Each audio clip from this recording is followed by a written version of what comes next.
আপনার সমস্যাটা কি? আপনি টাকা দেবেন না নাকি? বাবা আমার ছেলে এই মাসে টাকা পাঠাতে চাইছে, টাকা পাঠালে আমি আপনারে টাকা দিয়ে দিব না। আপনার ছেলে টাকা দিলে কি না দিলে ওটা তো আমি দেখতে যাবো না। আপনি টাকা নিয়েছেন, আপনি টাকা দেবেন। এই সপ্তাহের ভিতরে টাকা পরিশোধ না করলে কিন্তু আপনার নামে মামলা করবো আমি। ঠিক আছে বাবা, আমি জমি বিক্রি করি হলো এই মাসের ভিতরে সব টাকা পরিশোধ করে দিবেন। কথাটা যেন মনে থাকে। আপনি জমি বিক্রি করেন কি কিডনি বিক্রি করেন ওটা তো আমি দেখতে যাবো না। টাকা পরিশোধ করবেন তাই জানি। আচ্ছা ঠিক আছে। তাহলে আমি গেলাম, টাকার জন্য সময় মতো রেডি থাকে।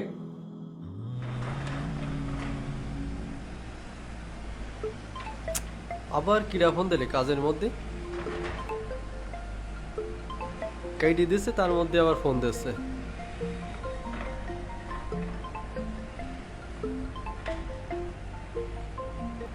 কি ব্যাপার, অটো ফোন দিচ্ছাও কেন? বুঝতে পারতেছাও না কাজ করতেছি?